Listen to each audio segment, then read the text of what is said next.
Hey guys, it's Maggie, and today I'm going to be talking about Harry Potter and the Cursed Child by J.K. Rowling, John Tiffany, and Jack Thorne.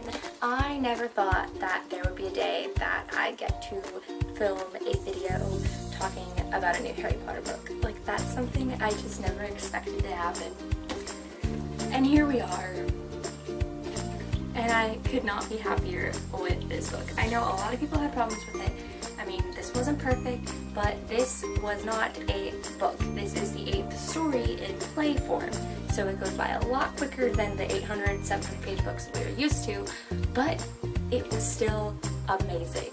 I don't really know how to do this without it not being spoiler free, so this is kind of just going to be a big rant. This takes place 19 years later, right after we left off at the end of Harry Potter and the Deathly Hallows, and we go on and we follow the story of Albus Severus Potter, Harry's middle son with the worst name possible, but I've accepted it over the course of the past 9 years. It's fine. And now we are going to jump into spoilers, so if you don't want to see spoilers, I suggest you leave. I'm sorry. Goodbye. But you can come back and hang out with us after. Oh my goodness, I cannot believe when we started right where Deathly Hallows ended, and all I wanted back when Deathly Hallows came out was to go into the train and see what Albus, like, how he fit in on the train. I wanted a longer epilogue, and that's basically what we got with this book in the beginning. Albus is terrified of being sorted into Slytherin, and he became a Slytherin, which was basically, you know, kind of what we knew. I feel like we all expected that going into it. Rose was sorted into Gryffindor, no surprise there. But Albus becomes best friends with Scorpius Malfoy, and they're like the Harry and Ron. But oh my goodness, it's so cute. You know, reading about Scorpius in the epilogue of Deathly Hallows, we're kind of left with the impression that he's like his dad, like Draco. He is the exact opposite. He is a Hufflepuff in Slytherin robes. Like, he is the cutest, loyalist, smartest little human that I am. Oh my gosh, I never thought that I would love. I mean, I love Draco Malfoy. Like, he's one of my favorite characters, but Scorpius is like my child. I love him so much. And there's this ridiculous rumor that he's Voldemort's son, and so his mom was sent back in time to, like, make a baby with Voldemort. And I'm like, there's no way Voldemort would ever have a kid. Little did we know. There's this line, because Rose is like, the rumor is that he's Voldemort's son, Albus. It's probably rubbish. I mean, look, you've got a nose. It's beautiful. Beautiful. The Rose and Albus dynamic, I was really disappointed with, because Rose is pretty much exactly like her mom, except she's not associating at all with Albus. She doesn't want anything to do with him because he's a Slytherin, and she's like, you know, Rose Granger Weasley. She's not. She ends up being on the Quidditch team for Gryffindor, which is not surprising at all, but she doesn't want anything to do with Scorpius, nothing to do with Albus, and Albus is really butthurt by that, but Scorpius sees that as a little challenge because he's got a little crush on her, and it's so freaking cute. And at the end, Albus is like, you asked out Rose Granger Weasley, and Scorpius is like, and she gave me a pity no. That's a pity. That's one step further in a relationship. So let's talk about the Golden Trio in this. Hermione is Minister for Magic. Like, can we just take a moment? Yes, Hermione. Hermione's slaying the game 19 years later. She always was slaying, and now she's Minister for Magic, and I'm so proud of her.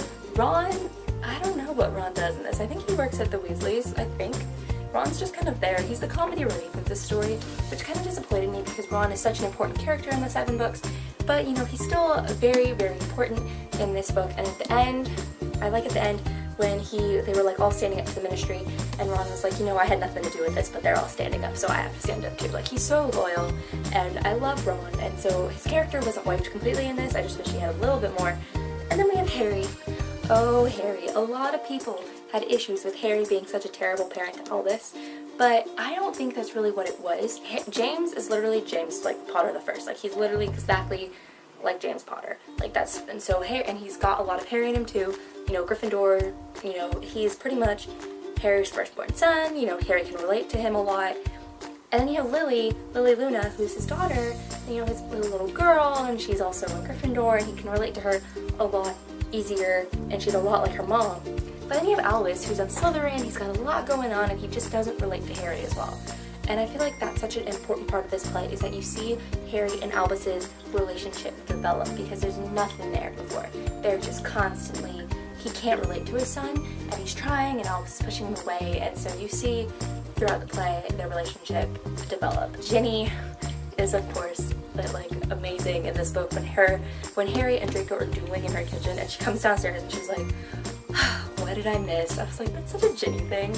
I love Ginny. And Draco is a single parent raising Scorpius, and he just wants the best for his son because his wife and Scorpius' mom passed away, and that's so sad. And we didn't like get to see a lot of Scorpius' reaction to his mom's death in this, but Draco really becomes so protective of Scorpius, and he just wants what's best for him, and that even means he gets to be friends with the Golden Trio, which is something I wanted for so long. And the ultimate character development is Draco Malfoy in this play. Like, Draco Malfoy is the ultimate character development in anywhere. He's the ultimate character development. Basically, what happens is that Amos Diggory comes back from like book 4, and I'm like, whoa, what are we talking about? Like, we haven't seen the Diggorys since Cedric's death in book 4, and he comes back and says, oh, I heard you found a time turner, I want to go get Cedric back.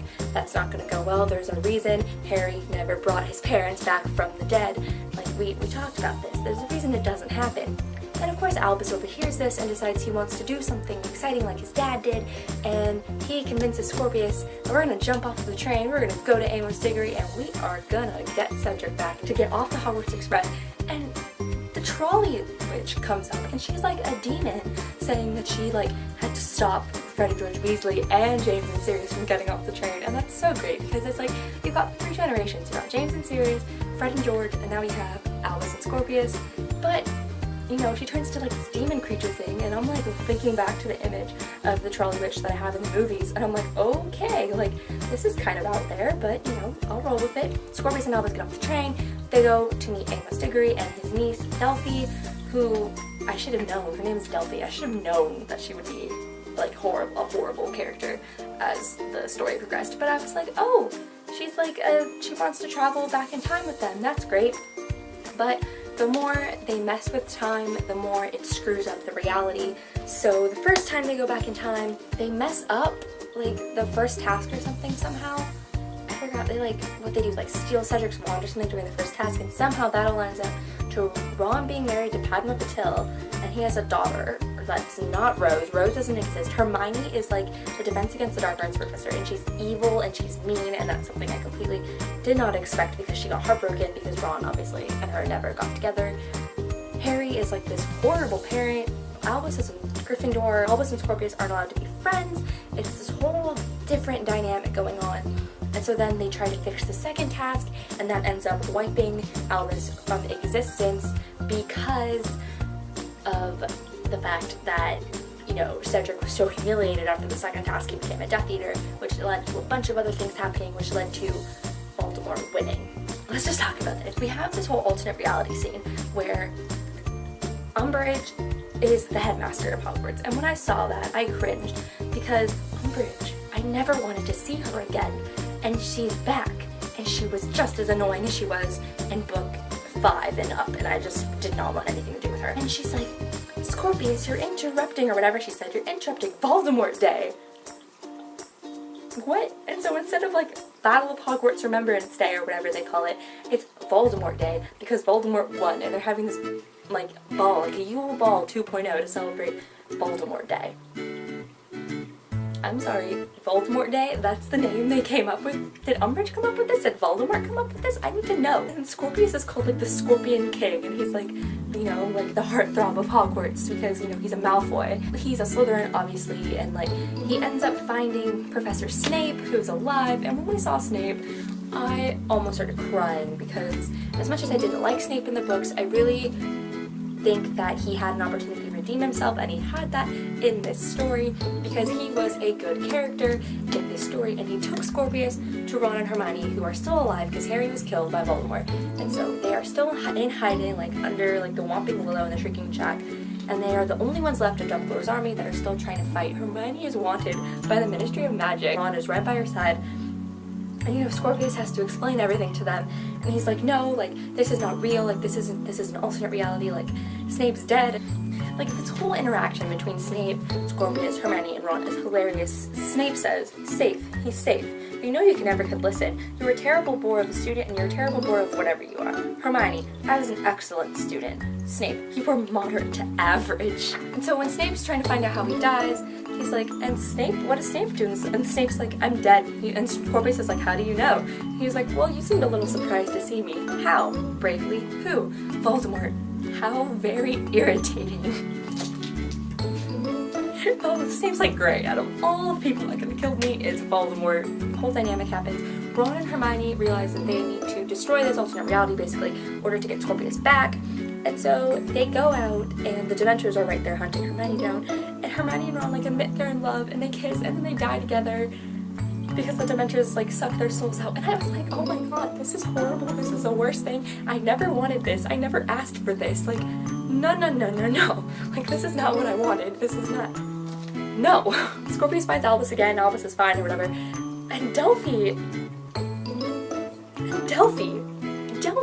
is like evil, and she like kills this random dude that's like with them or whatever, and she's like, I'm Voldemort's daughter, and I'm like, I'm sorry, you're what? Like, what?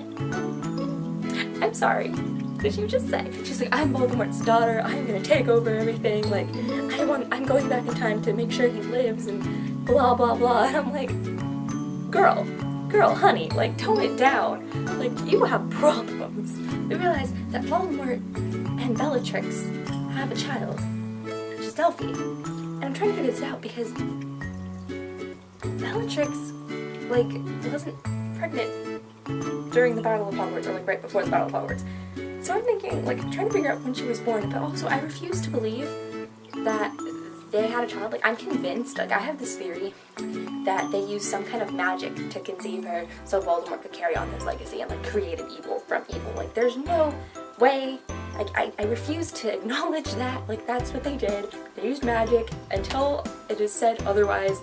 That is what I'm going with, because I refuse to acknowledge anything else, because it's just, and so she, like, takes them back in time again, and they end up at Godric's Hollow on, you know, the day before James and Lily are killed. And it's so sad because Albus and Scorpius are watching. Delphi's like disappeared or whatever.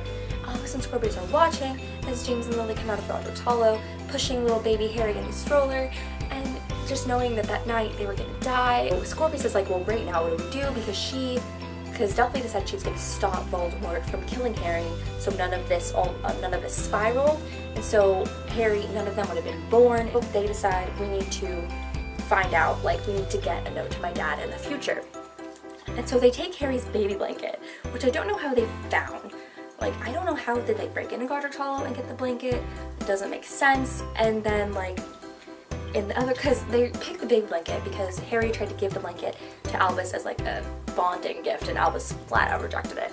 And so they write down like help October 1980 or something like that. I don't know how they do it. And so Harry's freaking out because they have the time turner, so he doesn't know when they get the message. They don't know how they're gonna get, you know, back in time. And Draco pops out and he's like, oh, I have another time turner, like that actually works, that's not glitching like that one. And I'm like, Draco, you could have popped that out like a million like chapters ago when we realized that what they were doing. And, you know, they all go back in time, and then they decide that the only way to stop Delphi is to have Harry pretend to be Voldemort and trick her. So they try to do all that. It doesn't work, but they end up like stopping Delphi, and they're like, oh, you're gonna rot in Azkaban.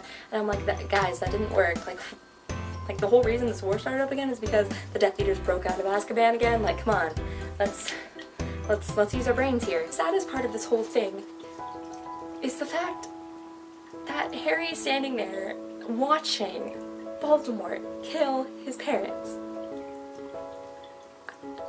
He's there with Ginny, Ron, Hermione, Draco, Scorpius, and Albus, and they're all watching, and they're all holding on to Harry as Voldemort kills his parents.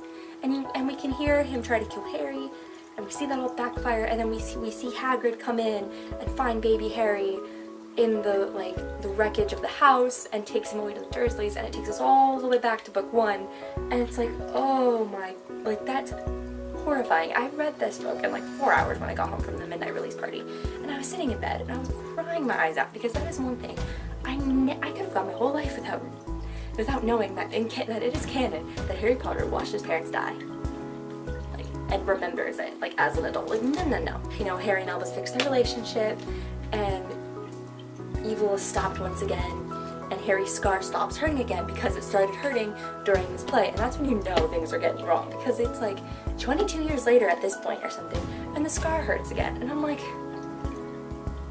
great. And I should have put the connection sooner because Delphi was 22, but I didn't. There are so many things I want to talk about in this book, and that's all I could get out. And also McGonagall's relationship with the trio, now that they've all grown up, she's kind of just like done with them. And she's headmaster of Hogwarts in the current reality, not like Umbridge's reality.